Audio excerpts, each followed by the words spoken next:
So, Cal Carnes has had a 40-year career in the U.S. intelligence community. Most of it was as a counterintelligence officer with DIA's Counterintelligence Division, FBI's Intelligence Division, the Naval Investigative Services Counterintelligence Directorate, and the Army Counterintelligence Center. He also served in Naval Reserve Intelligence, retired as a commander, service mainly there as an officer agent for the Naval Investigative Service.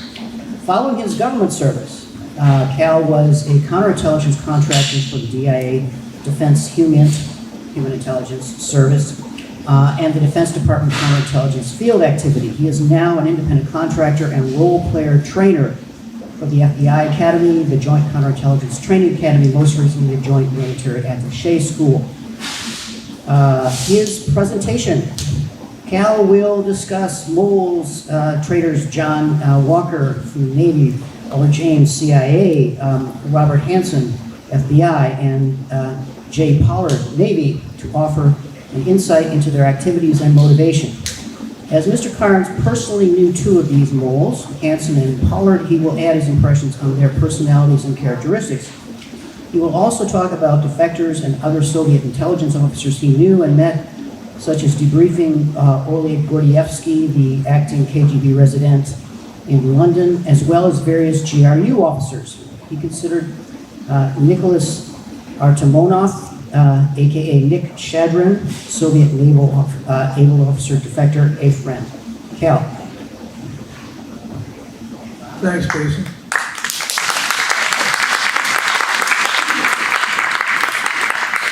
Can everybody hear me out there? Oh, yeah. Okay. I'm going to talk about moles and defectors. What I'm going to do is give you a snapshot, a glimpse of what I experienced when I was in the intelligence community for 40 years. I ran across a number of defectors. I knew some moles personally. It's just my personal experience, and I'm going to describe how they appeared to me. But again, I wasn't a case agent for these. I didn't run the investigations. There's a lot of books out here that you might have seen. People have written about Ames and Walker and Pollard, and I didn't write any of these books. But you can take a look at them. Don't take them. They're not for sale because they're all autographed. In fact, that's about half of them. I filled up a suitcase, but I went about to take 2 suitcases full. I've got a lot of books on it. I used them extensively. Again, I'm just going to give you a snapshot of what my experience was in dealing with these individuals. Some I had direct contact with, some I talked to, some I ran across, some I just shook hands with. Well, I'll point all this out. Next one. I'm going to talk about relationships. That is how I ran across these individuals in my time in the intelligence community. I'm going to talk a little bit about Soviet tradecraft. That was my area. I know quite a bit about it. Just about all the moles use this tradecraft in one form or another. I'm going to talk about motivation. I think that may be interesting. What caused these guys to go bad? Moles are traitors. They're traitors to the United States. What made them do this? I'll talk a little bit about commonalities that I see among the moles, the traitors. An area that I've been pretty interested in, traitors among us. I'll talk about that. I think there's still traitors out there. And then I'll talk about defectors and go into that. We might have a break depending on, again, how fast I go, how much I can hold your interest. I started out in 1968 with the Navy. I was a DIA. They gave me a Navy. They said you have no intelligence clearance, so we'll start you out with a Navy that is communist. It's important, but nothing ever happens there. On the 23rd of January, they took the Pueblo. So I kind of had my hands full. That was kind of fun. It was really a Navy intelligence responsibility. Then I went on to the Soviet Navy. When I worked Soviet Navy, I ran into a Nikolai Artemonov. And we became friends. I used to go down and talk to him. At that time, DIA we had all our defectors in the old post office building, which is now Trump Tower. The FBI had their field office in there as well, and there may have been a few CIA officers in there, but I used to go down and talk to Nick all the time. So that was kind of my first defector. We became friends. Moved on to Arlington Hall, Strategy and Doctrine Branch. I got into another defector, and I debriefed him, and I'll get into that. Moved on to the Counterintelligence Division, the Pentagon. I handled all cases for DIA personnel. I handled 2 cases. One was a KGB case, one was a GRU case. Then I debriefed other defectors. It just happened. Moved on to FBI. And again, I ran into my first mole, Bob Hansen. And I also ran across other defectors. Went on to the Naval Investigating Service. I was already in the Navy Reserve as a reserve agent. And so I hired on with them. They already knew me. I ran collection for them. And got in a bunch of interagency defector committees, mainly CIA. And I met my second mole, Jay Pollard. I knew him for 3 years. Then I moved on to the Army. Never thought I worked for the Army, but I did. And I learned one heck of a lot from the Army. We got a meeting, Army Counterintelligence Center, and I ran in more defectors. Went to CIA 92. I'll tell you a little bit about that. Okay, yes. I got on a DOD debriefing team. We debriefed two defectors.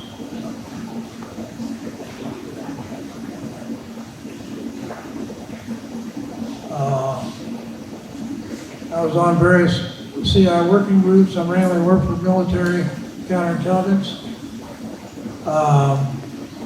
In May of 2003, I went to Moscow. I couldn't go to Moscow before because my clearances were too high.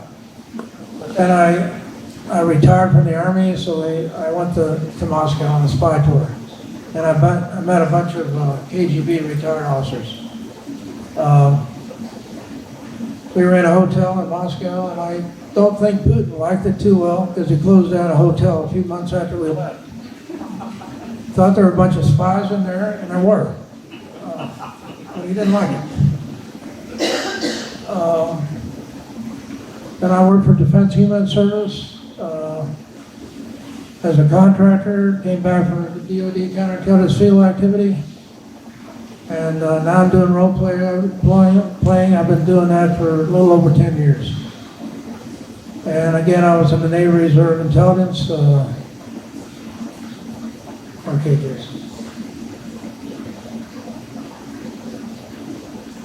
I thought I'd get in a little bit of Soviet tradecraft.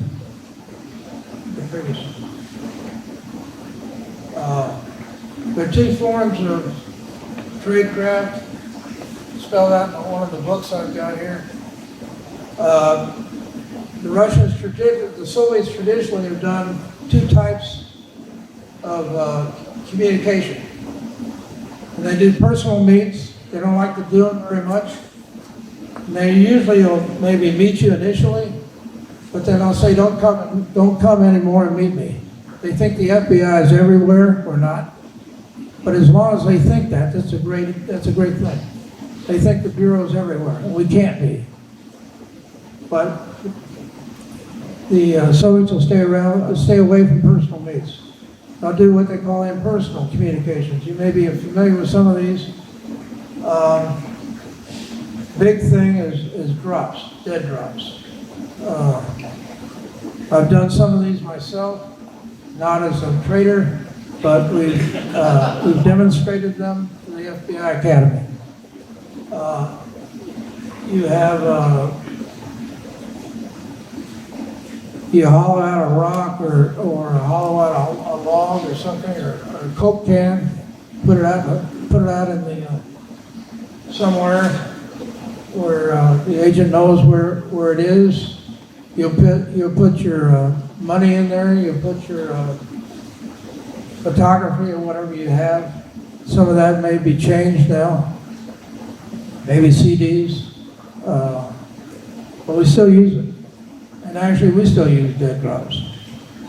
We don't use them as much, and probably we're not as good as the Russians are, but they still use drops. I've done recognition signals. That's where you put a red dot on a sign for a restaurant. I've done that. Then the agent will come by and he'll see that red dot, and then you'll have an emergency meet. It's already set up where you go to a certain place, say on a Thursday at 3 o'clock in the afternoon. You may have an emergency signal to set up a meet. I've done surveillance, SDRs, where you actually know where you're going to meet, but then you'll backtrack and you'll see if anybody's following you. They're kind of fun to do. They take up a lot of time, but what you're trying to do is figure out if anybody's following you. We practice them like you go into a strip mall and there's one entrance to come in. You pull in real fast in the strip mall, and there's only one way you can get in. If anybody comes in right after you, well, they're following you. Done car tosses. You hope the back window of a car is open when you toss in whatever you want to toss in. Okay, Jason. I'm used to the Russians. They're very good. Their intelligence is very, very good. Their intelligence goes way back, and they're really good at it. It's part of their culture. It's a little different from us here in the United States and our intelligence community. You know, we're behind the green door, as we call, and really, a lot of people don't like what we do. But with the Russians, it's just part of their life. And they've been doing it for centuries. And they're very good at it. My experience, they use the same trade craft. They use the same book. It's easy to trip them up that way, but they just change targets. KGB is very good at long-term recruitments. And the GRU uses what they call crash recruitments. The American target for the Russians, though, is very hard. Not that we're so patriotic, but we're so independent. If the Russians come up to you and give you a cold pitch, they'll say, what are you doing? So really, the Russians have a hard time, in my experience, recruiting over here. They're good at third countries. So as a result, we have to go, in counterintelligence, we have to go after moles, traitors. And moles, I didn't give you a definition, but it's people that turn bad inside of a service. And the term came from John le Carre's novels. Tinker Tailor, a Soldier Spy, in 1974, he first used the term mole. And it's really an individual within an intelligence service that goes bad and decides to spy for the other side. Most or us are traitors. To the Russians, they're heroes. By the same token, defectors to us are heroes. But to the Russians, simplistically speaking, they're traitors.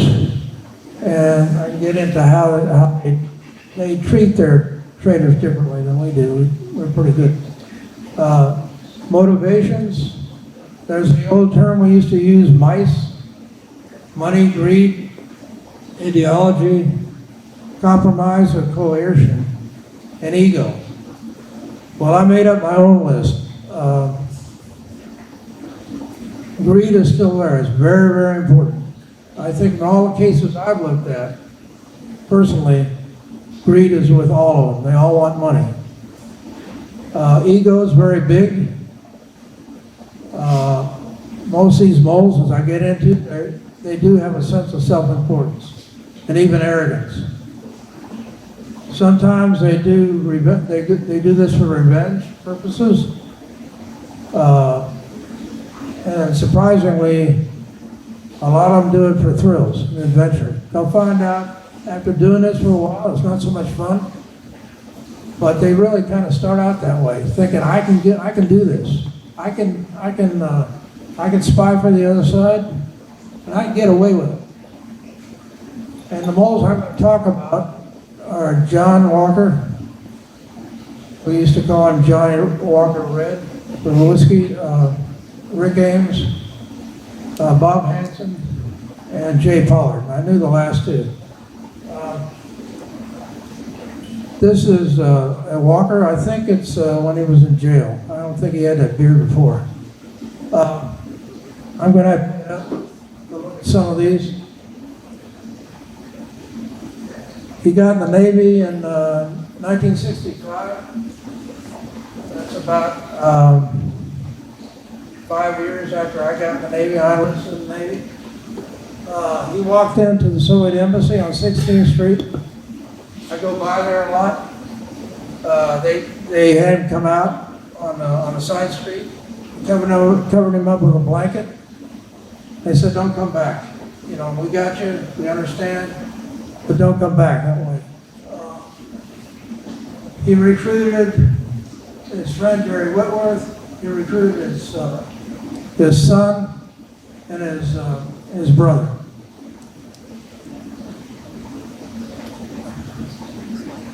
Barbara Walker, divorced. Barbara Crowley, she called the Bureau whenever she was drunk. And the Bureau gets a lot of calls. They get a lot of crank calls. And for a while they said, well, it's just another, a spouse that's a divorcee that really is angry with her husband. But then Laura, Walker's daughter, who he also tried to recruit, she called the Bureau and she wasn't drunk. And they said, maybe there's something here. So they started looking into it and started investigating him, put him under surveillance. He was in Virginia Beach. And they did tech on him, which means they wiretapped him. And they were about to give it up, and they didn't get anything good. But then we got a call from one of his relatives, said your aunt died. And if you're familiar with going to Virginia Beach, you go 64 to 264 off 95. Well, they started surveilling him out of Virginia Beach, and his aunt died in North Carolina. So if he was going to head south down 95, he was going to go to the funeral. But if he headed north, he's probably going to a drop. Well, he went to a drop, headed north in Maryland. So they surrounded him at the Hotel Poolsville, Maryland. I'll get into some of the guys I knew that did that.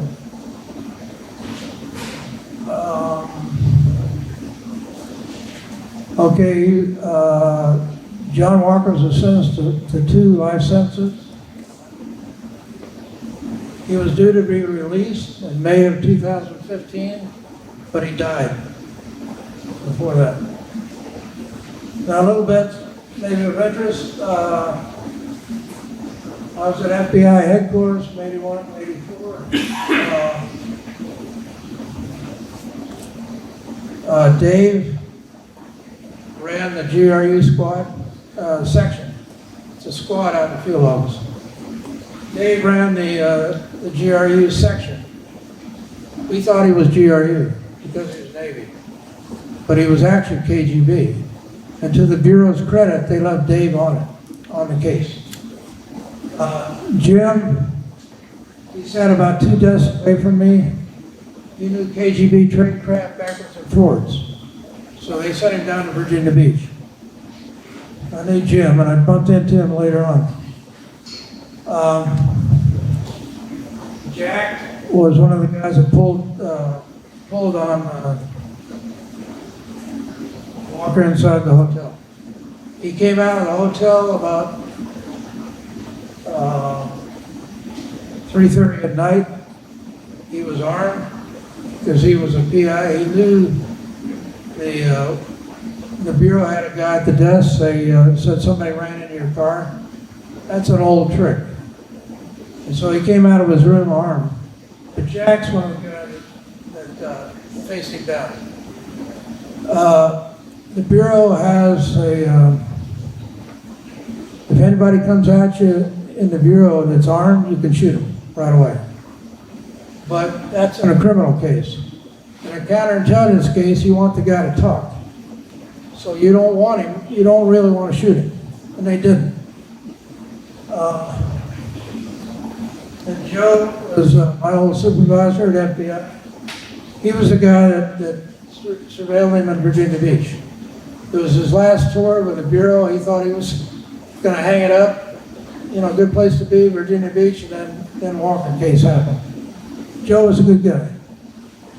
And we're going to run into Kalugan again. Got his book here. I know General Kalugan pretty well, but he was run by Kalugan inside the Russian embassy. When I got the Naval Investigative Service, 84 to 86, the Bureau didn't want to get their feet wet. That is, they didn't want to do the investigations that entailed the Navy, looking at just Navy assets and all. And the chief next to me was a guy named Al, and every morning the head of counterintelligence would come by and said, "You got anything, Al, on Walker?" And he did. And then Lanny was the head of counterintelligence at the Naval Investigative Service. If it's a civilian, the FBI has jurisdiction. The NIS or NCIS now has jurisdiction over active duty Navy and Marines. But they can give it up. If it's a real important case, the Bureau will take it. But they don't, if it's not that big, they'll leave it with the service. Again, Walker did a lot of personal meets. He first came in the Soviet embassy, like I said. He did drops. And he traveled around to meet people. This is a night chart. I don't know if you can read it.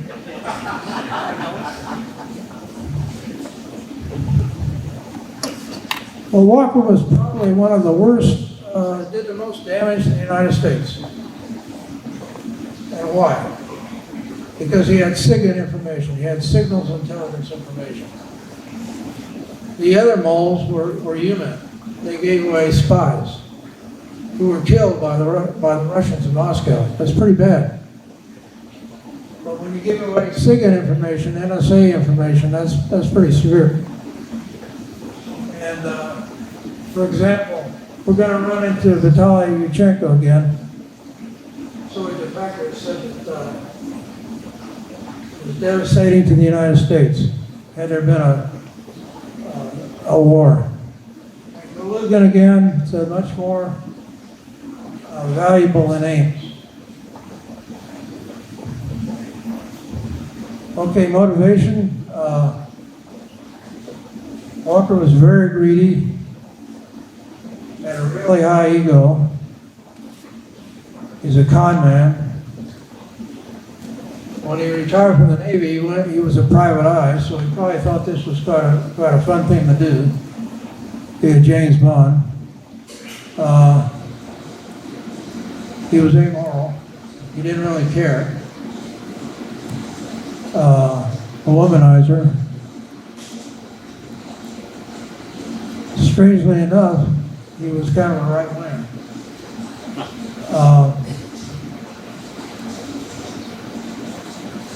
He did an SDR, surveillance detection route in Vienna, and it made him angry because it gets pretty cold in the winter in Vienna. And they had him doing an SDR for about so many miles, and he was mad with the Russians. So he used to give the Russians a hard time too. And he was an insider, and I'll get into that a little bit more. Okay. He had a girlfriend that knew what he was doing. Why didn't they turn him in?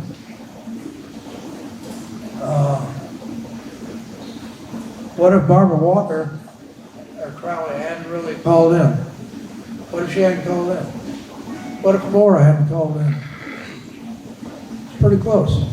A lot of these cases are pretty close. What if nothing had been done? What if the Bureau didn't follow up? Okay, let's get to Ames. This is Rick Ames.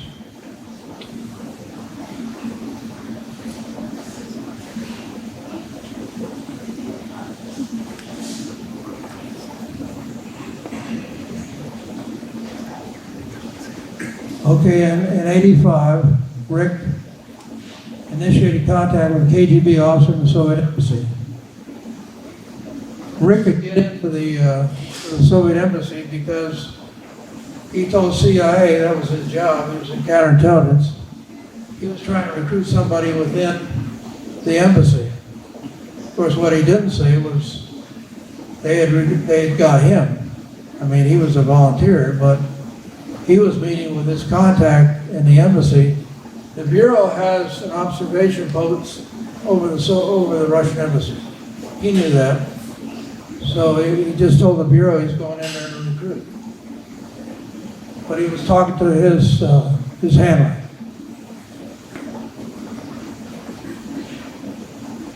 Getting debriefed, Yurchenko, I'll talk about that a little bit.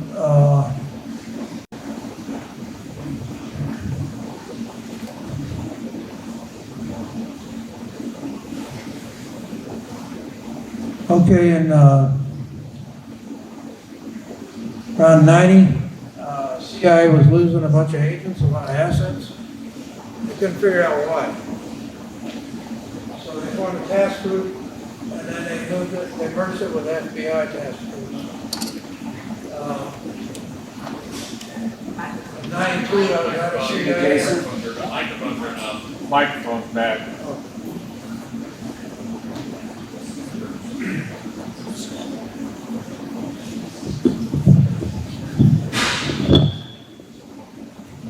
Does this work?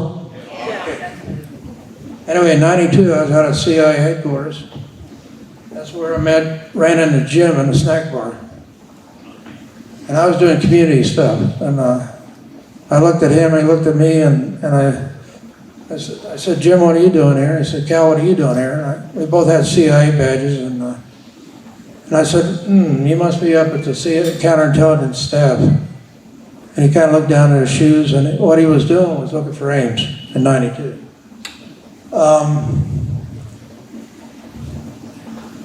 Okay, next one, Jason. One of the mole hunters at CIA was Jean. And she's in one of the books here.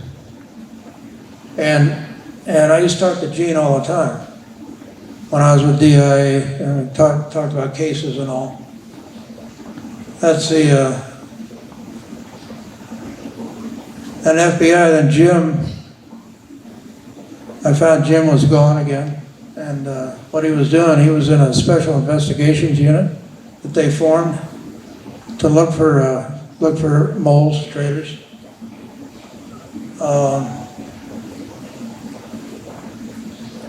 And when I went to Army,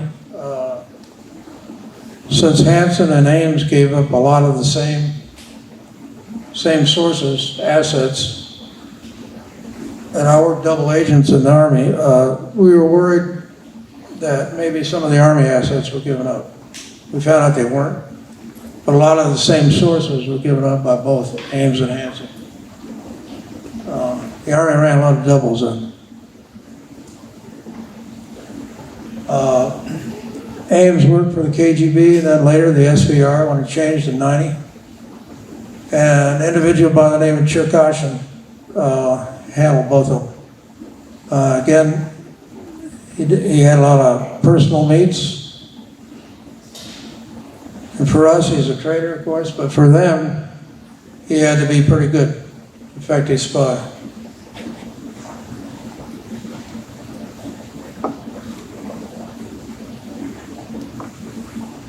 Ames was the highest paid spy in history. Spy for 9 years. I told you a little bit of how he was caught. There was a joint task force with FBI, CIA. They started chasing down his records. Again, my friend Jim was doing that in '92. And they had a long list of potential moles, but they narrowed it down. And Gene was on that. Also an individual by the name of Sandy Grimes. I think I've got her book out here.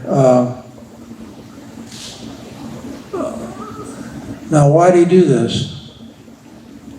Again, greed.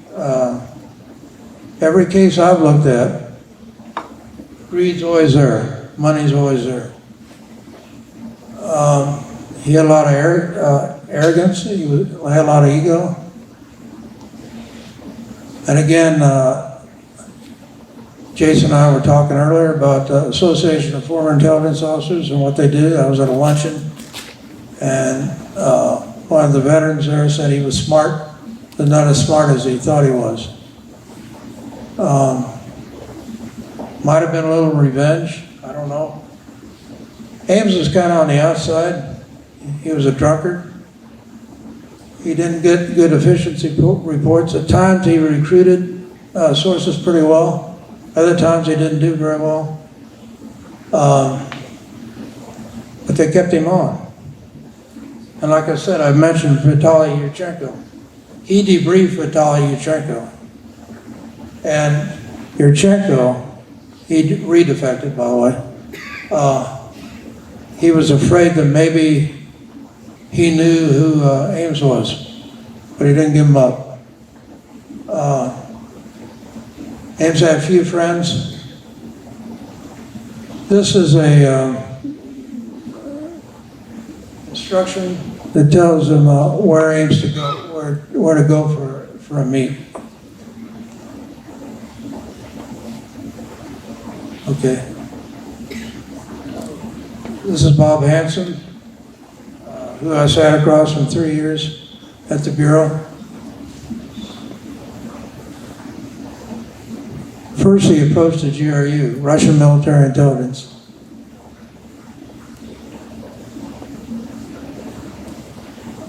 At the Bureau, I worked in CI 3A and 3B. He was in 3D, which was the budget.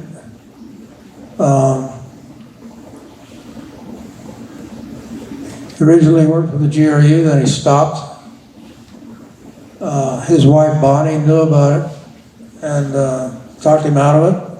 Then he started again. And either she didn't know about it, I don't think she allowed it, but maybe she thought he just stopped. And then they had a period from 81 to '99 where he actually stopped. We're not sure why he stopped. Then he went back to the GRU. The GRU thought it was a provocation,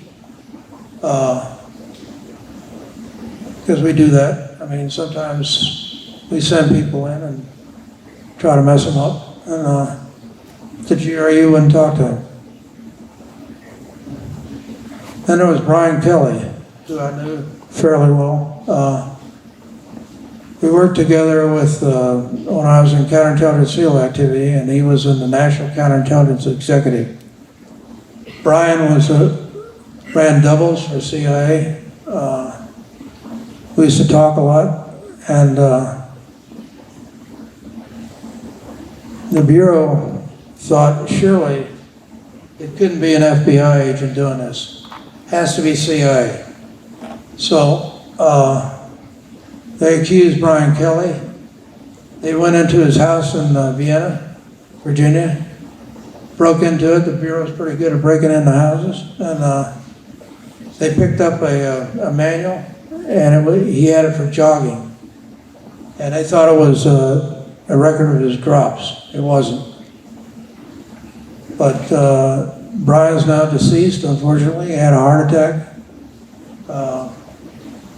I'm not sure the Bureau ever apologized to him, which is kind of odd for the Bureau. But Bob is now in a Supermax in Colorado, and he's in there solitary for 23 hours a day, and they let him out for 1 hour a day. And I knew Bob pretty well, and he was pretty brainy, and I can't understand why he's not dead, because he thinks about things a lot. And being in solitary 23 hours a day, and they won't even let him see newspapers and anything, it's pretty rough. Okay, at the Bureau, I sat across from Bob. I considered him a friend.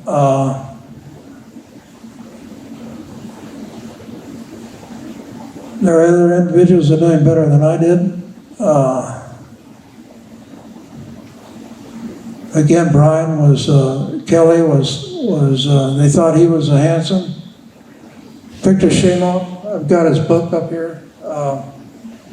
He was a KGB officer from the 8th Chief Director, their NSA, and he was friends with Hansen.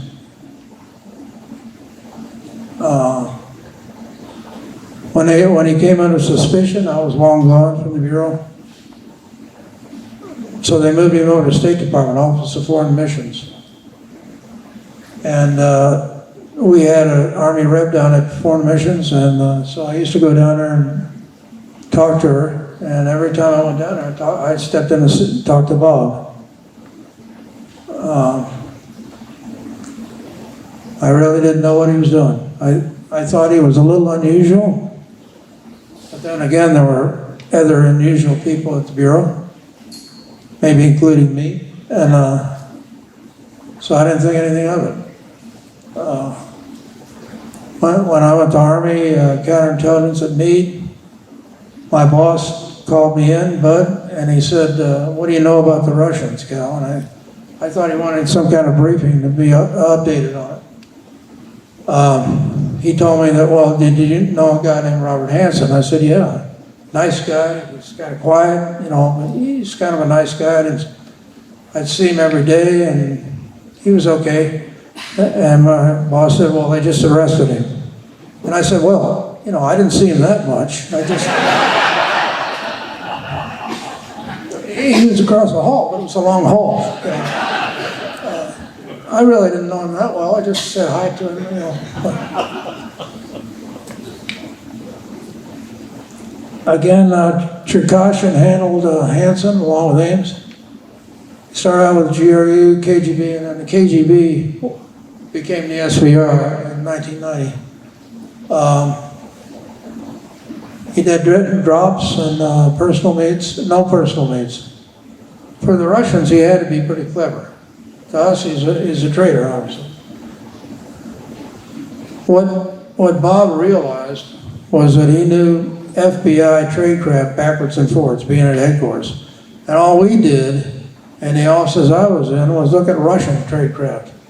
We knew what they looked like, knew what they smelled like, knew what they were in surveillance. We read all the agent reports. So we knew what they were doing. We knew where they were going. Bob knew all that. He knew all about the Russians, of course. That's all we did. And then he was in the Bureau as an agent, so he knew what the Bureau was doing. So he thought he could get away with it. He never revealed his name. He never told the Russians that he worked for the FBI. He used a cover name, Ramon. So he's pretty clever, but still a traitor. Okay, Jason.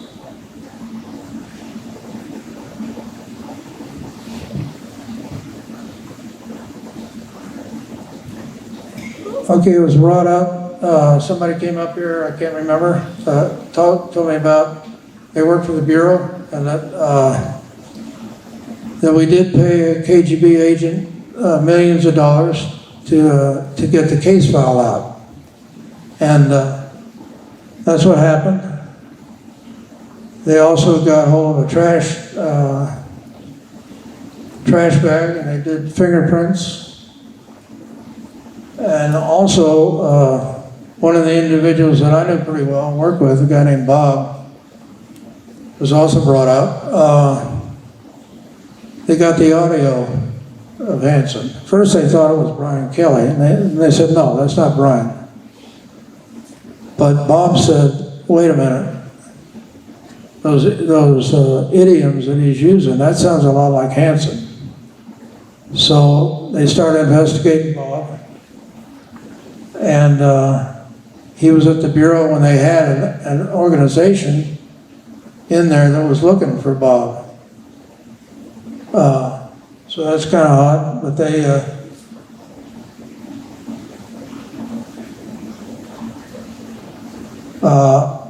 his motivation,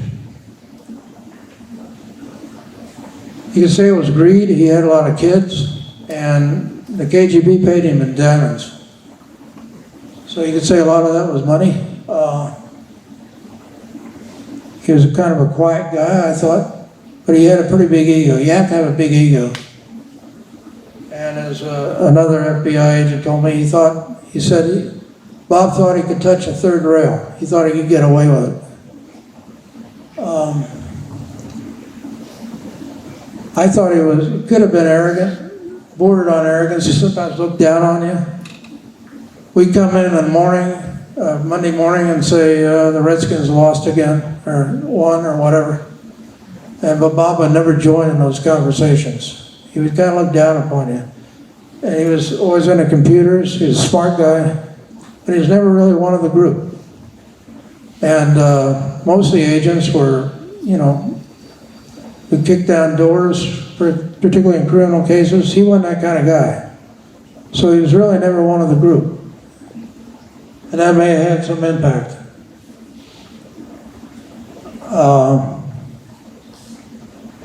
He didn't really have any friends. There's a guy named Paul that I knew pretty well. He was just a good friend. He used to go to lunch with him. There are other people that knew him a little better. One FBI guy I talked to about a month ago said that he once called him on the phone from a field office, and he was pretty mean to him. I guess he could have been. I didn't quite see that.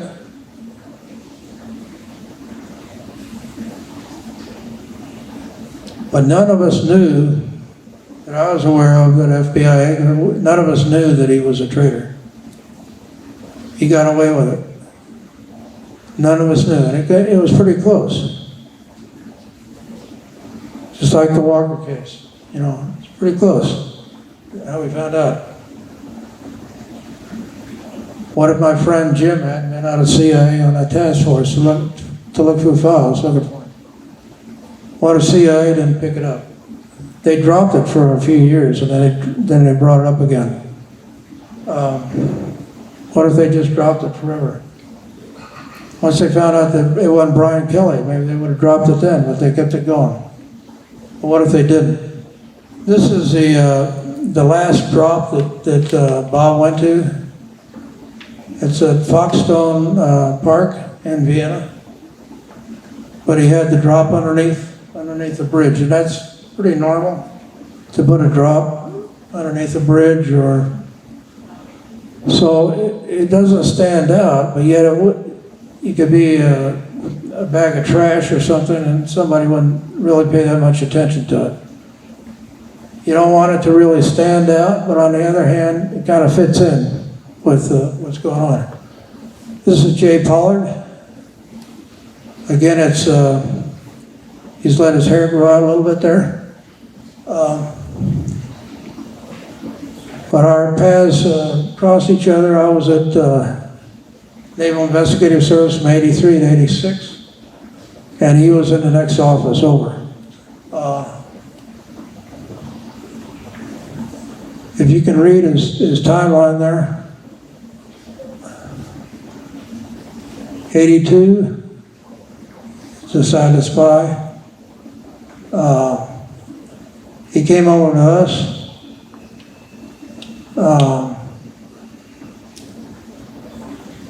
In 84,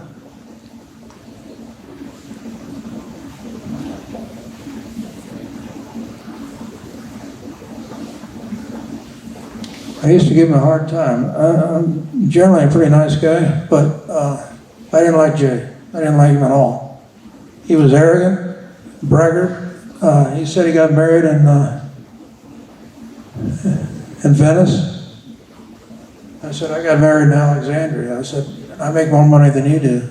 And how come you got married in Venice? Well, of course, he gave me his cover story. And his uncle came into money and all that stuff. It went right over my head. And he came in once wearing a silk tie. I said, doesn't look very good on you, Jay, but where'd you get the money to do that? I make more money than you do. But he gave me his cover story every time. Went right over my head.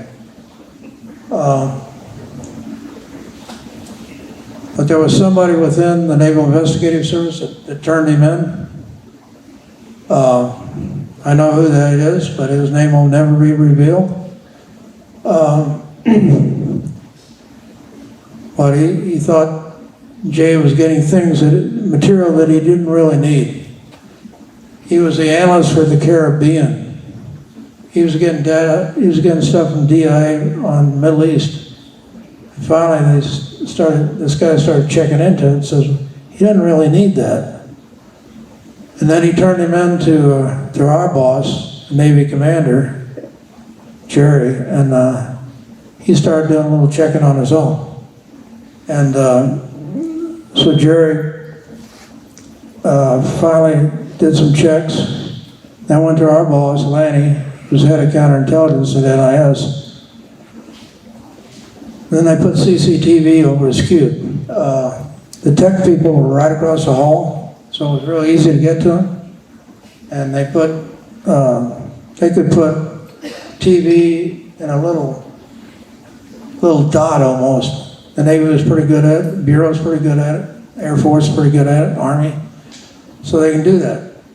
You can get CCTV from a very little source. But they started, the Navy started looking into it. The Bureau got involved because, again, Jay was a civilian, and the Bureau has jurisdiction over civilians. So we thought, wait, maybe we need to check in and see what kind of net he has, who he recruits. But the Bureau wanted to go in and arrest him. So they tried to arrest him outside of where I worked, and they knew he was going to run. So he ran to the Israeli embassy, and they wouldn't let him in. And so they caught him there. And I worked with a guy in role-playing, FBI guy, one of the guys that followed him in. But we didn't like him at all. I don't know anybody that liked him. And nobody turned him in except for this one guy. We put barbed wire around his cubicle when the Bureau got him, so we didn't like him at all. I don't know anybody that liked him. He's on parole now. He's been out for a number of months. And he wants to go back to Israel. He's a Zionist. So he wants to go back to Israel, but I think he's under a court order not to go back, I think for a year. But believe me, he's going to go back to Israel when he can. Okay. Okay, I saw him almost every day. Unfortunately, I gave him a hard time. Ron Olive, one of my friends, was the lead agent for the Pollard case. Good friend of mine, now retired in New Mexico. I was in the Philippines when they picked up Jay, and my wife, who's sitting right over there, handed me the Washington Post article saying Jonathan Pollard, he never went by Jonathan, he went by Jay, but super spy, they picked him up. I said, he's no super spy, he's a super nerd.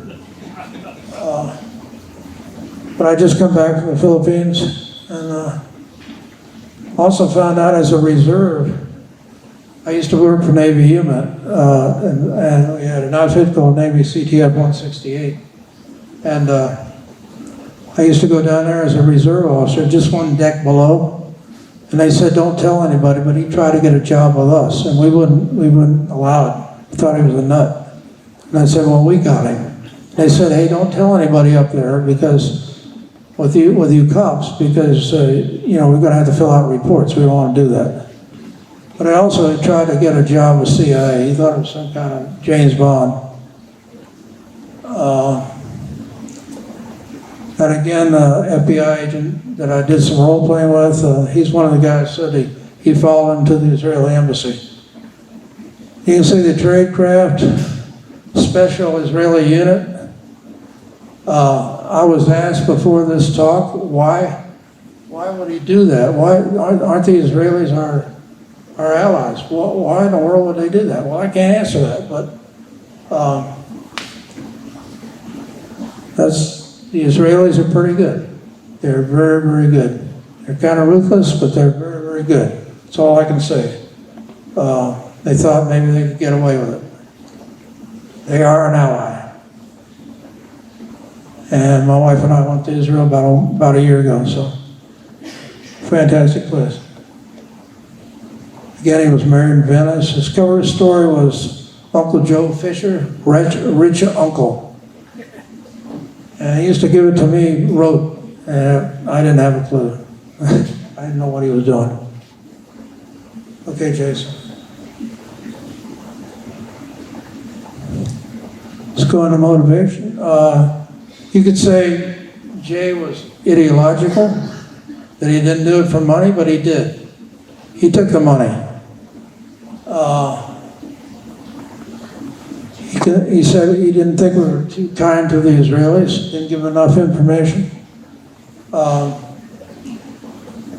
Divided loyalties. Everybody was around him, considering him a braggart, a liar, arrogant, narcissistic, obnoxious, and often unstable. Now, with all those characteristics, why didn't somebody turn him in? Why didn't I turn him in? You don't want to turn in anybody. You're somebody you're working with. It's just something you don't want to do. Also, you might get in trouble, but nobody did that. Except the one guy, like I said, that did turn him in, finally. Well, we all knew what he was like.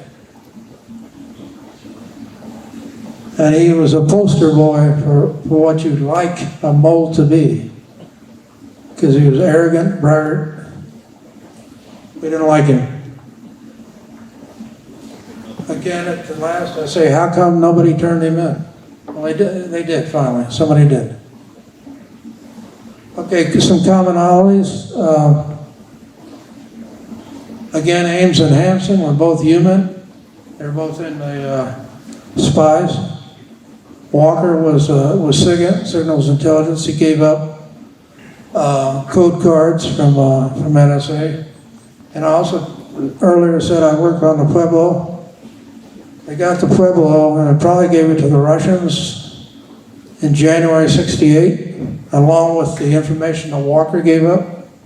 So they had everything that they needed. The Soviets had everything they needed to read our stuff. That's pretty significant. Ames and Hansen though gave up a lot of sources. Some were the same.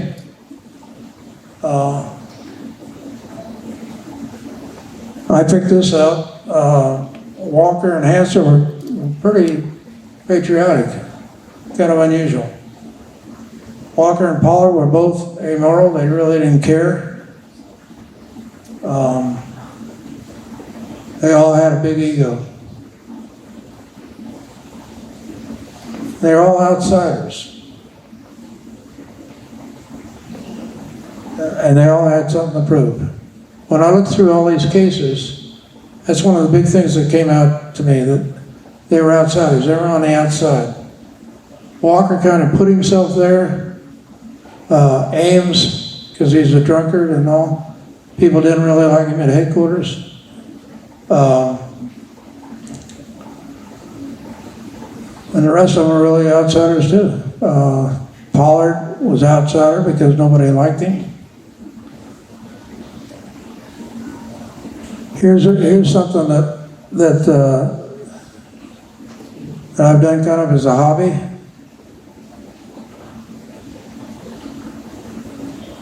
I think there's somebody still out there that hasn't been caught.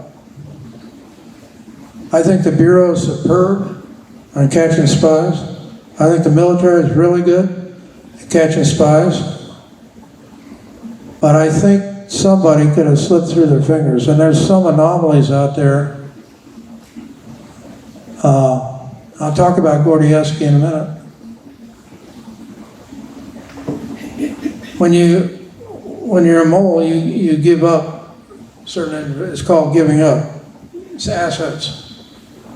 When you go to the Russians, they'll say what's going on within the service, what's going on within the CIA and so on.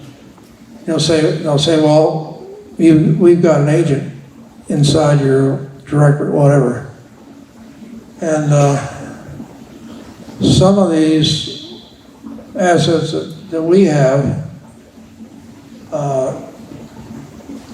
we're not sure who gave them up.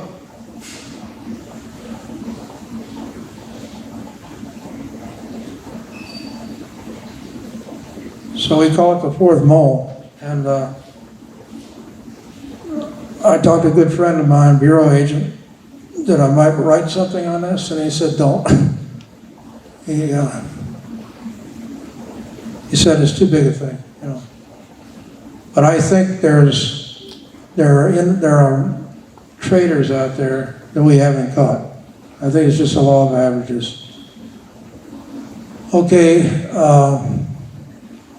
what do you think where we are? You guys want a break? You want to go on? Yeah, I think we need a break. Okay. 10 minutes, guys. Folks, we're going to start in again, so if you're not in your seat, please do so.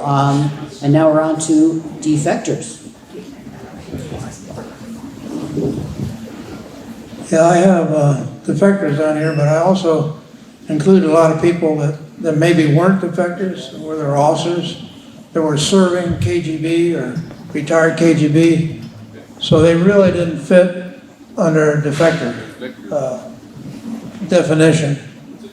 But I just kind of I just put down everybody I could think of.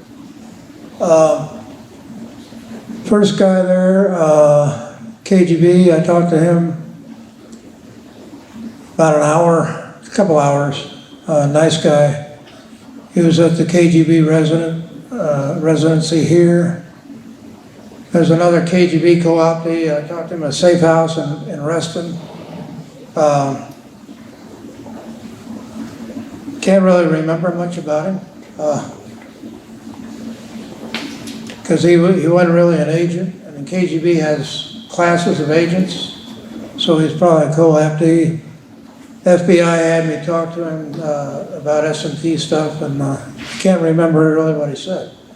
But I put him down here. Peter D. Albin, now deceased. he's in this book, when he was alive. I met him in 1980. I was taking a course on Soviet intelligence by Ray Rocca, who was Angleton's deputy, one of his deputies. Ray and I became friends. Gordievsky, I'll leave for the moment. Kalugin, I've talked about. He signed his book for me, and I pointed out to somebody that he put down best wishes, and I said, you know, everybody puts down best wishes. I wish you put something else down. But he put down a colleague. And it's really kind of odd for a guy working in Army counterintelligence to say a KGB general was a colleague. So I wish you hadn't have done that. Nikolai Kolkov, I'll leave that. Koshkin. I met him for about 45 minutes. He worked out of an office in Roslyn. I found out where he was, called him up. He wasn't too friendly. And I know why, because he said, I don't want you to come here anymore. I got his business. I said, yeah, I left, and I said, hey, well, by the way, you got a business card? Yeah, he gave me his business card. But one thing that I'll get into, some of these guys don't consider themselves defectors, and they don't like defectors, in fact. At least 3 of them didn't. Kalugin's one of them. He doesn't consider himself a defector. He just moved here. And he doesn't like the fact that other defectors have given the U.S. intelligence community information. Kalugin feels like he's never really done that, I believe. There's a couple other ones like that. But they don't really like defectors, and I'll get into some of that. KGB general, I met him in Moscow. He wrote a book saying that about Oswald and kind of rationalized the KGB talking to Oswald, and I got his book. Next one, Alexander. I met him at the National Press Club, KGB. Nice guy. I've got his book here. Nice little guy. And I said, you know, I'd like to talk to you later. And he said, sure. I'll meet you at the Farragut West train station on the platform. And I thought, well, I wear a carnation or what? You know. But he wanted to meet me on the platform. We went and talked to the Mayflower Hotel, which is where a lot of spies go. He was okay. Nice guy. Told me a lot about the differences between KGB and GRU, what I did. Sakharov, he got out a while back. CIA set him up on he got kind of angry with CIA because, you know, CIA gives them jobs sometimes. Maybe people out there know more about this than I do. But they set him up as a shoe salesman. And, we had him back to the Pentagon, and I said, well, where do you live? And he said, he wasn't going to tell me. So we went to the bathroom, and I said, he said, Southern California. And I said, San Diego? And he said, yeah, San Diego. So, but he's, I'll get into this again. Some of these guys want to refresh their meal ticket. When they come out, they're really listened to by a lot of people, if they're really high. And they like that. I mean, that's human nature. We would do the same thing. I mean, everybody, I've been to debriefings, and everybody huddles around the guy, just wait for every word the guy says, take it down, whatever. And they like that. And then when they're cut off, they say, hey, what happened? Don't you like my information or whatever? Well, you gave us everything we can use, you know, and we'll set you up with a job. And Sakharov, again, was set up I think, a job at a shoe salesman. So, but he came back to the Pentagon. For some reason, my boss, who was a retired Army colonel, MI, said, yeah, we'll have him back. So he came to us, and he told us the same thing about terrorist training camps set up by the KGB. Nice guy, but these guys like to get back in the swing of things. Other ones don't. I'll get into that. Now Shamoff, I talked about him. He's from the 8th Chief Director, which was their NSA. He works, I found out he lives in Vienna.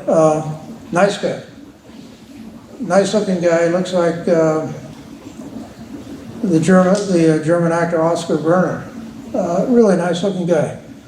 And I just had nothing to do, so I called him up and said, "Can I talk to you?" And I guess, so I went in and I said, "Would you sign your book?" And he signed his book, and we talked a little while. He was actually friends with Bob Hansen. I think I brought that up. And I guess Bob would talk electronic stuff with him, and they were actually friends. But nice guy, and on my way out, I said, "You got a business card?" He said, "Yeah," so I got that. Andrei Suvorov, his real name was Rostov, GRU guy. I was introduced to him. I went to a conference down in Raleigh, North Carolina. He wouldn't talk to me. I kept on kind of hunting him down. He got kind of tired of that. I guess I got kind of tired of that too. And I said, "Well, what do you think about the GRU?" And he says, "I don't want to have anything to do with them. I don't want anything to do with them." And walked away from me. So he was kind of scared of him. That told me something. Sarev, met him at a book signing downtown. Met him later on in Moscow when I went on a spy tour in Moscow. He died of cancer a few years ago. Told me kind of the same thing in Moscow. Talking to him, my wife and I were in Moscow. I said, "What do you think of the GRU?" Here's a KGB CI guy, counterintelligence guy, and he's afraid of the GRU. Kind of told me something. He said, "I don't want to have anything to do with him." And I said, "Okay, got that." Vasilev, nice guy from what I remember. GRU guy, Akhmedov, one of the first defectors I met. He's now deceased, used to live in Maryland. I met him along with Daryovin. Akhmedov was GRU and Daryovin was KGB. Baranov,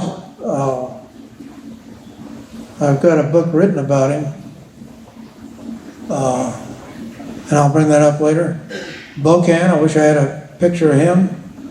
I debriefed him officially when I was on a DoD debriefing team. Talked a lot about tradecraft, which I can't repeat. Nice guy. Heard he drinks a lot. Lives in Pennsylvania. Nice guy. I talked to him again.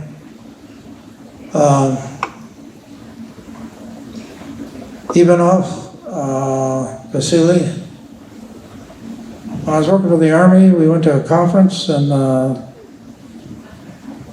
Soviets had a SIGINT station in Cuba called Lourdes, and he worked there and told us a little bit about that, which I can't repeat. But he was kind of a joker, because when he came in, a bunch of Army guys were sitting in a conference, and the guy introduced himself as Ivanov, but it wasn't him, it was his handler, and they were playing around, so it was kind of funny.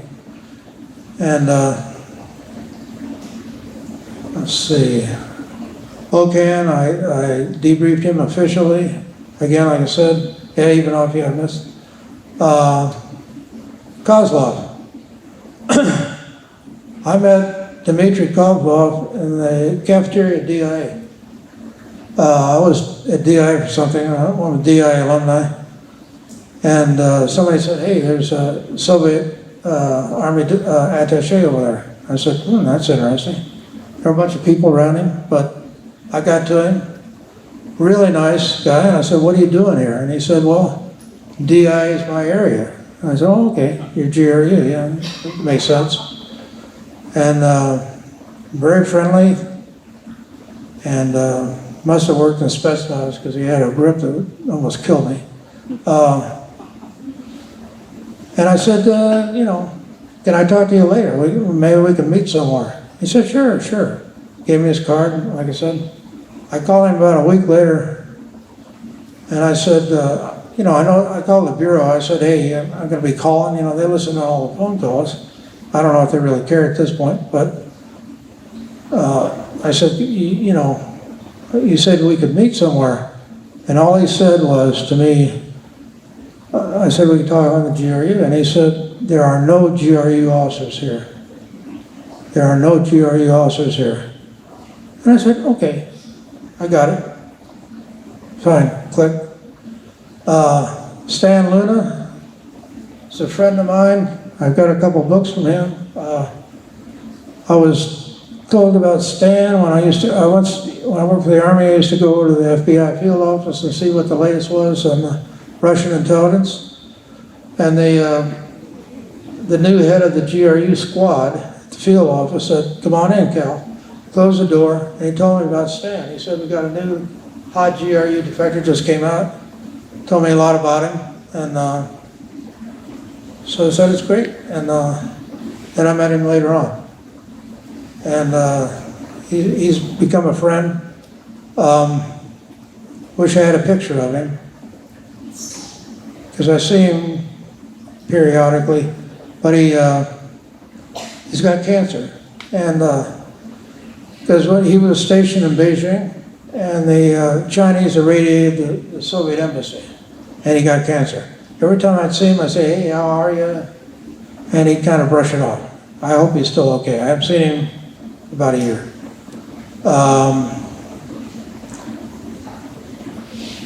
Next guy, I think I met him a couple of times. Then Rezun. I brought in some of his books. I met him about 5 times.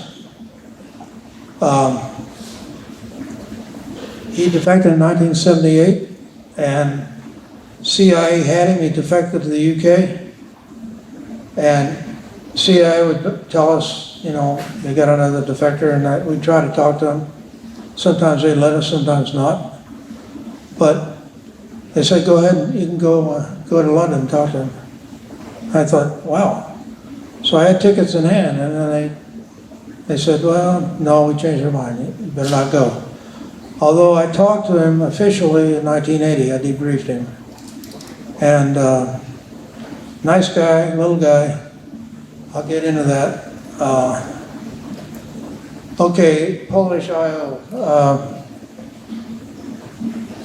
He wasn't a Mola defector. He's one of these guys that was a serving KGB, Polish officer. I lived in a high-rise in Alexandria, and my son wanted to come back and live with me, so he did. And he brought one of his friends back from his school, and he was a Polish kid by the name of Thomas, and he was very polished, very European, very formal, unlike my son, and quite a guy. I took him to Ocean City with me. I took him down to Quantico to the Marine base. He loved Americans. He loved the American military. But after I met him, I went to the bureau and I went to the Polish desk and I said, hey, do you know this guy? And they said, yeah, sit down. He's robbing us blind. He's collecting S&T stuff. Can you talk to him? And I said, yeah, I get through his son. So I talked to him every week, try to get him to defect. I was spectacularly unsuccessful doing that. We thought we could get Polish guys out. I think we got the ambassador out, but because this was about the time of Lech Walesa and the unions and people rising up, and we thought we could get him to defect. He wouldn't change. He didn't say anything. He did turn out the radio every time I talked to him, which kind of gave me a clue, but, and I get instructions from the bureau and I talk to him and I try to weave in what they said, entirely. It was very nice. Wife, very attractive. He gave me a bottle of Polish vodka. And then all of a sudden, and I said, you know, I'm leaving. And I was getting married. And they said, well, why don't you go up to him and tell him where you work? And I said, okay. So we talked for a while, and I invited him down the lobby. And I said, look, I know you work at the embassy. I know you have to fill out contract reports and all that stuff. And I don't want to embarrass you in any way, but I work for the Bureau. And he kind of backed up a little bit, and he said, hey, doesn't bother me. And I said, doesn't bother me at all either. So I put a business card in his pocket, never heard from him.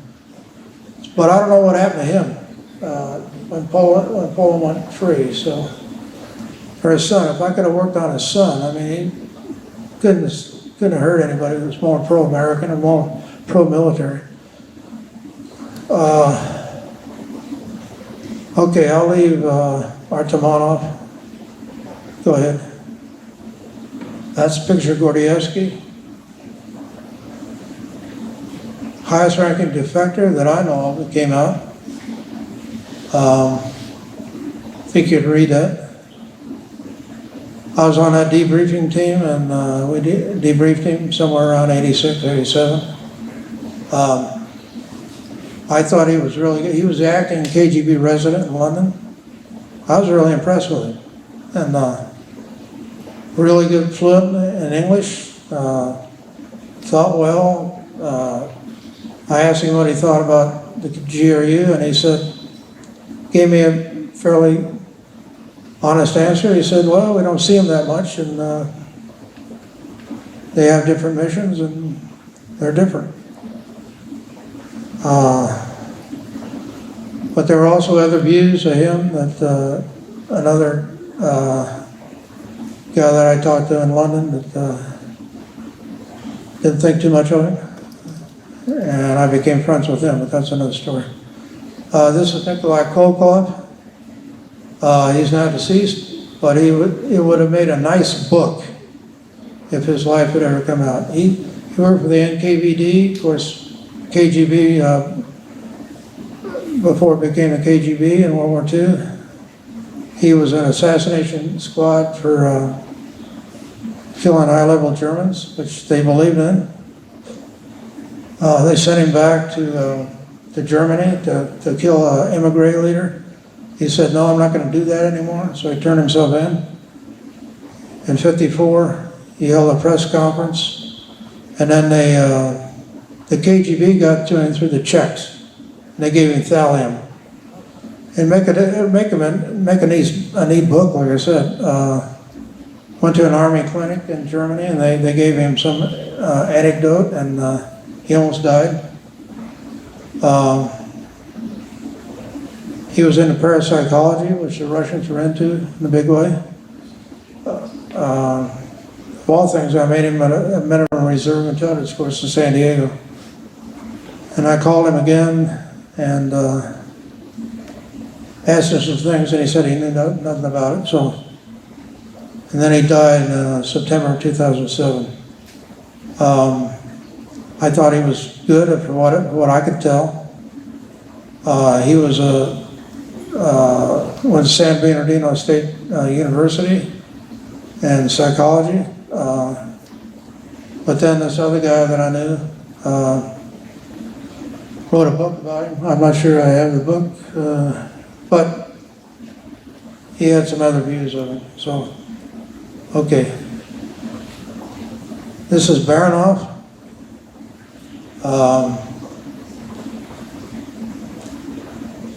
He's in the book here called Treason.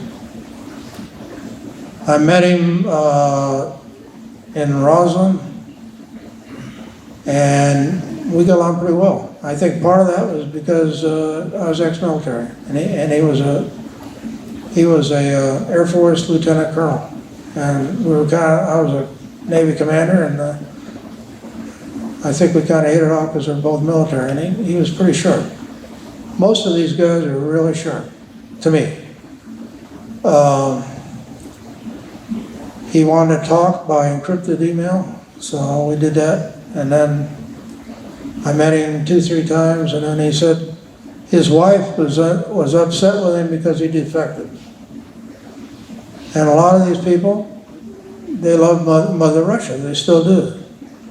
And she never forgave him for it. They were still married. I mean, he brought her over here. But she wanted to go back to where it was cold, back in Russia. So they went to New England. That's the last I heard of them. And this is my little buddy, Savarov, real name Vladimir Razun. I told you that 74, he joined the GRU, defected to the UK, exfiltrated, I'm sure by CIA. Took part in the Czech invasion. He was a tank driver. We debriefed him when I was with DIA, and the team I was with were interested more in the tank that he was on.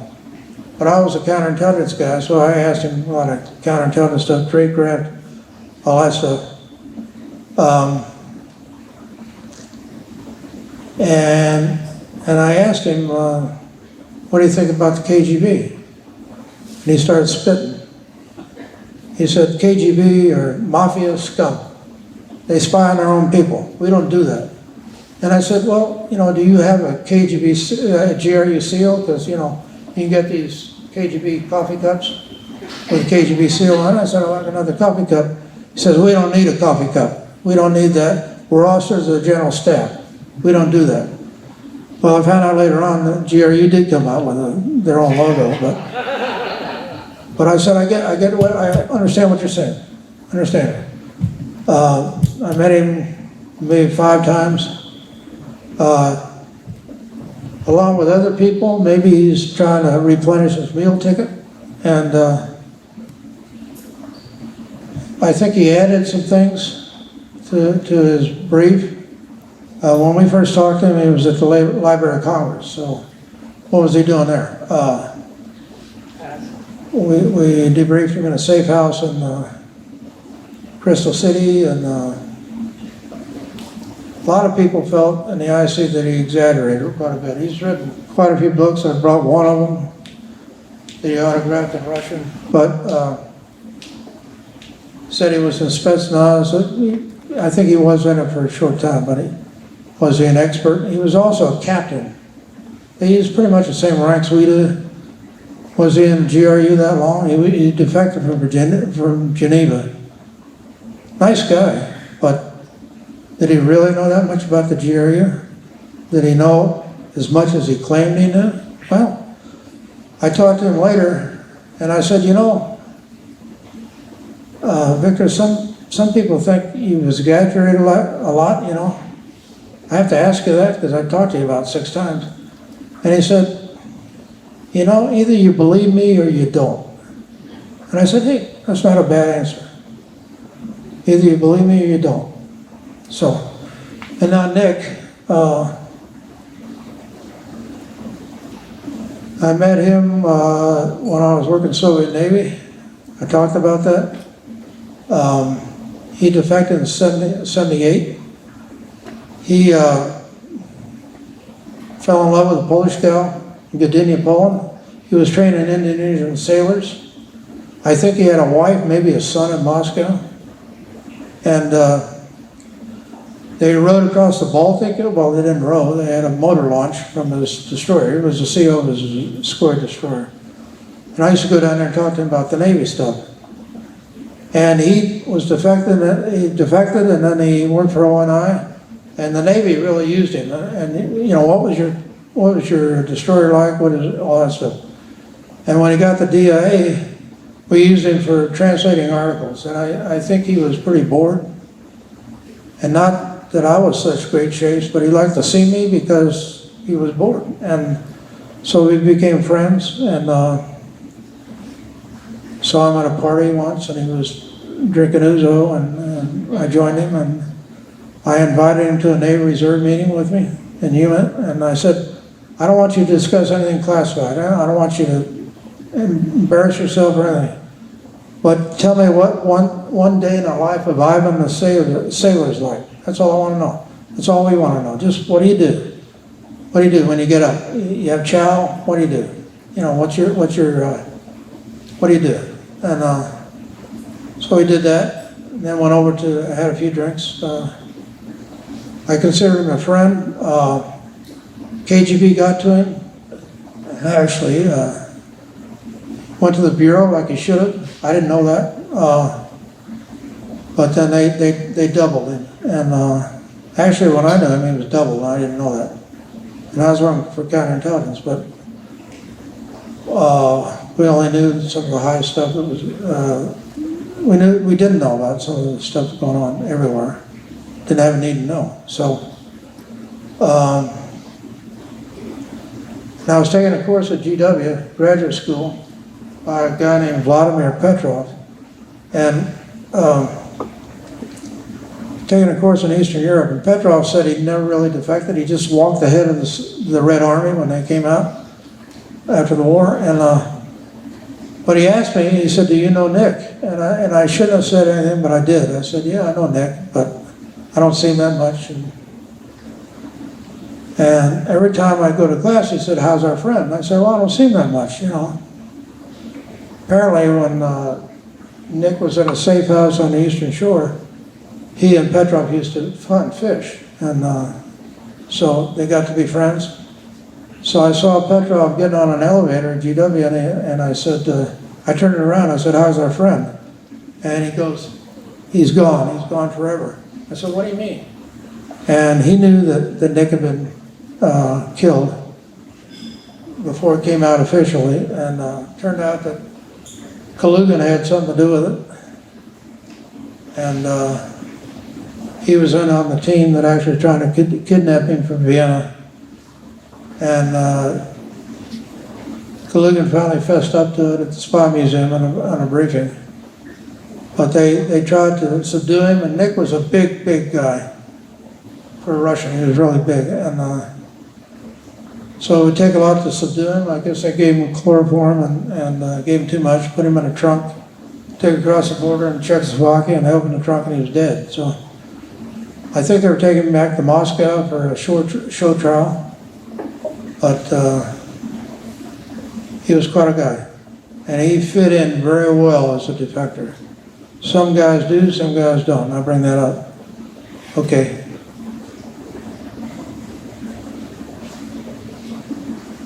I think a guy at CIA told me all defectors are unhappy. Well, they're unhappy when they come out, that's for sure. Something causes them to get out. So they are unhappy. They're unhappy with Russia, they're unhappy with the government or something. But I question, does that last? Some redefect. Vitaly Yurchenko redefected. Do all of them fit in? Not all of them. There's certain cases that we're not sure if they're actual defectors or not. Usually when we got them, we took them on face value. We just checked their information. If their information was good or bad, that was their bona fides. But we didn't ever check into their personal life, anything like that. We just checked the information.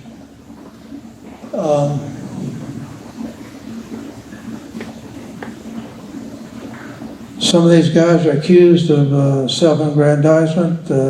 Again, I exaggerate for their own meal ticket. They want to get back in the swing of things. I talked about Kalugin and Kushkin, who said that we are not defectors, and don't say that. There's an individual that I didn't bring up that I talked to a few weeks ago. He got out, he just moved. He said he's not a defector. He's a GRE officer. He said just moved to England. Just moved. And so don't call me a defector. So some of them, they don't like being called a defector because they consider, like Kalugin didn't like what Gordievsky gave up information. And so some of them don't really like to be called defectors. Other ones don't mind it, and they live with it. But other ones really don't like it. They're still here. They say, "Hey, I just moved here." Under Glasnost, I just moved.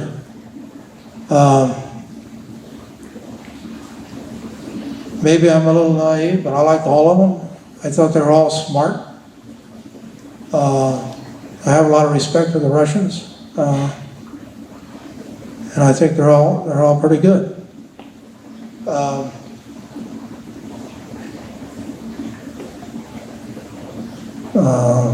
So I like them too. I just like them. Maybe that's the kind of guy I am, but I got along with them. They're pretty personable. They're smart, and I like them. I just like them. I didn't believe everything they said, because you can't, but I like them. Okay. Folks, Cal is willing to take some questions, and because we're filming this, we'd like you to use the microphone if you would, so I'll come back and I'll hand it off to you. Okay, here's one right here. Okay. The TV show The Americans, how realistic is that to what actually happened? I don't watch it all the time, but I think it's pretty realistic. It's, they Hollywoodize it, you know. I think they go to some things that they really shouldn't, that don't need to, but they try to make it interesting. Yeah, it's pretty real. Sir. Yes, could you elaborate about the connection between Russian intelligence and the Russian mob? I mean, their ties. Hello? Okay. I mean, the mob is here en masse in areas around Miami and the like. We used to call the Soviet Union a counterintelligence state. Now we call them the criminal state. And they definitely do have ties to the mob. And they tried democracy, if you will, for a little while, but it really didn't work. I'm not sure it's ever going to work with the Russians. They just don't. They haven't had that experience. So it's tough for them. It's difficult. Sir.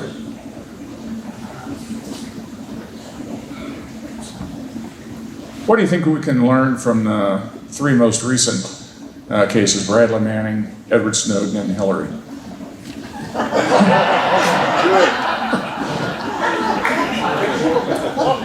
Oh boy.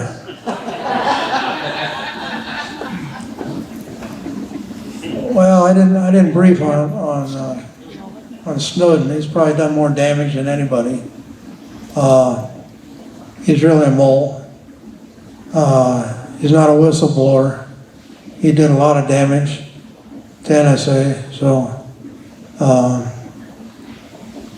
pretty bad. Manning, he did a lot of damage too. So Hillary, leave that for another time. Do you know Vasily Metrikin? Say again? I guess it's Vasily, V-A-S-I-L-I, Metrikin? I think she means Metrokin, whatever. Oh, He, yeah. he tried to defect to the U.S. Embassy, and they wouldn't, and they gave him the short shift, is what they said. So he went to the British Embassy, and the British got a lot of intelligence about Russia from him. Right. And the U.S. wouldn't even, embassy wouldn't even, and there's a book about him called Metrikin Archive, the KGB in Europe and the West. Yeah, I have his book. You do? Okay. Yeah. Yeah, he's very good. Yeah, he,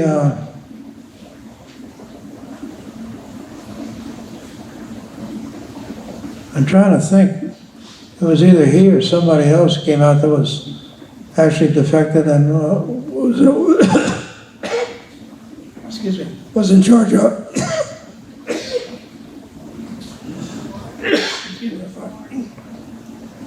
was in charge of the archives. Yes. Yeah.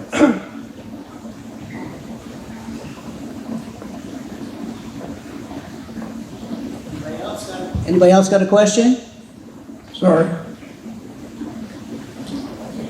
Anybody? Thank you. Just talking about because I read a lot about John Walker and correlation between the Pueblo and the equipment on that boat sent to Moscow, deconstructed, etc. all the HF that was recorded, how fast, and Kalugan says, you know, basically if something would have happened, we could have won based on that intel. Yep. So, like, I don't really know how it was back in the 70s or 80s, but our stuff nowadays is faster, right? SOIs, et cetera. Like, how effective do you think that intel really was? Do you think that they really could have defeated us? Like, just from a naval intelligence SIGINT perspective. I think they could have come pretty close, yeah, I really do. Wow. Of course, NSA changed all our codes. Right. But it, you know, they're bureaucratic. It takes them 6 months or something to change them. So it did us a lot of harm, yeah. Anybody else? Questions? Yes, sir.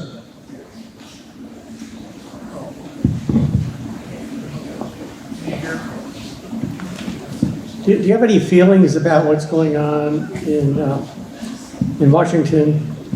It would seem to me that the FBI has a counterintelligence role, and part of that role is to protect Americans from the Russians. And so, was there any FBI organizations designed to protect the Trump campaign, for example, from the Russians? What was your question? So if you've got the FBI, they're in two groups. There's the bank robber chasers, and there's the counterintelligence guys. And their roles, they come at the world from a different direction, I think. And so part of the counterintelligence is to have some piece of the FBI or the CIA whose job is to protect candidates from being co-opted by the Russians. Because if you're a small businessman from New York and your entire campaign is 100 guys, well, you're going to take volunteers. And some of those volunteers might have worked in the Ukraine or somewhere like that. How does a businessman in New York vet those guys to prevent them from being co-opted? Does the FBI, you know, is there an organization in our government whose job it is to protect our candidates? Generally not. Government's not supposed to do that, so I don't know of anything we're not supposed to help businesses or anything like that. Some other intelligence services do, like the French, help out their business community a lot. I don't know if that answered your question. Other questions? Anybody? Up front. Okay.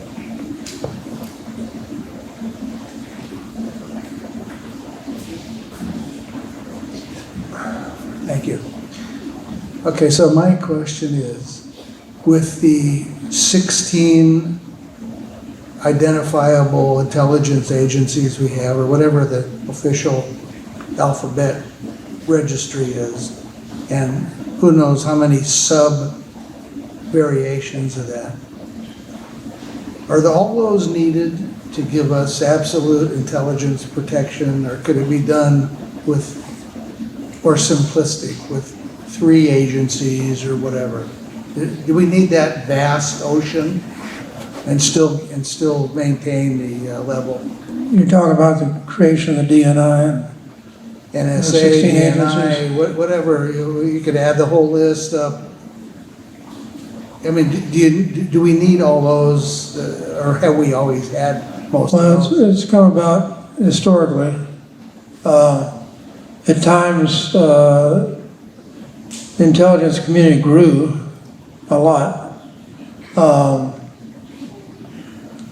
And it was just determined that they should be part of the community, like DEA at times would come in and out of the intelligence community. Is it needed? I kind of go along with the ODNI, Office of Director of National Intelligence. I think it works. Is there too many? You could argue that, yeah. I was on the IC staff, which was the forerunner of the ODNI for a year, and I think we did good things with the budget and trying to get agencies together, that kind of stuff. Does every agency in the community have equal weight? No. The big ones are obviously FBI, although they're pretty small, with the number of people working counterintelligence, and the CIA, although they're no longer the head of the intelligence community. NSA, very, very important, and I would say DIA is coming into its own now. But does every agency have to be involved? No. Does Coast Guard or intelligence have to be involved in things? No. Treasury Department? No, they wouldn't. So, yeah, they all have different values, but I think it makes sense to get them all together, and one of the missions of the DNI is to collaboration, so get them all together. But do you do that with all of them? No. I think it works. But the jury's still out on the DNI, and I have no major problem with it. Thank you. Anybody else? All right, well, let's thank our speaker.